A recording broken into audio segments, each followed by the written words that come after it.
Je suis Lucia Salvatore, avocate fondatrice du bureau Salvatore Avocat.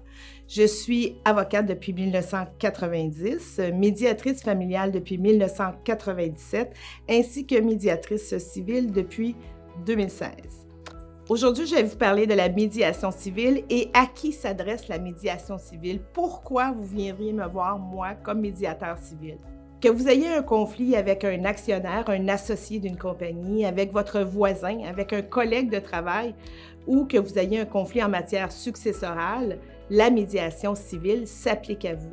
La médiation s'applique aussi à vous, les avocats. Si vous avez des clients qui ont des conflits et vous jugez que le processus judiciaire est beaucoup trop long, oui, la médiation civile est payante.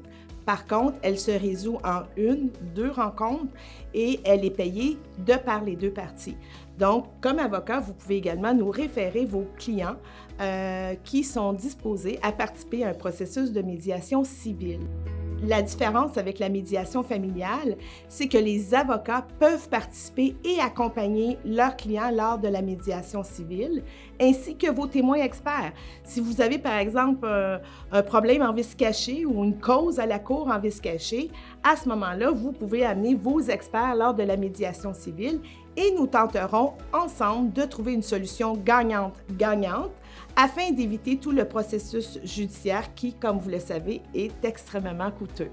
La médiation, comme vous le savez également, est un processus volontaire. Donc, vos clients ou même vous, en tant que partie, vous devez volontairement vous présenter au processus de médiation et évidemment y collaborer. Donc, le médiateur vous demandera peut-être certains documents, que ce soit des états financiers ou des certificats de localisation, peu importe selon le dossier qui est présenté devant nous. Vous aurez à collaborer afin de participer convenablement à cette médiation. N'oubliez pas que la médiation, qu'elle soit civile ou familiale, est confidentielle. Donc, tout ce qui est dit dans le cadre de la médiation familiale ainsi que dans la médiation civile ne peut pas être reporté éventuellement devant un tribunal.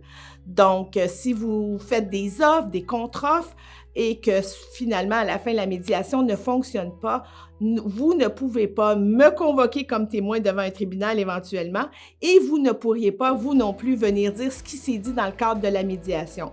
Pourquoi la confidentialité? C'est simple. Si les propos et les documents n'étaient pas confidentiels, personne ne parlerait lors de la médiation.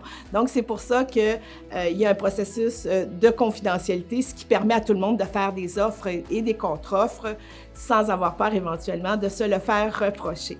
Donc, si le processus vous semble intéressant, n'oubliez pas qu'il est rapide et moins dispendieux qu'un procès. Donc, n'hésitez pas à communiquer avec nous et il nous fera plaisir de vous aider dans ce processus. Merci.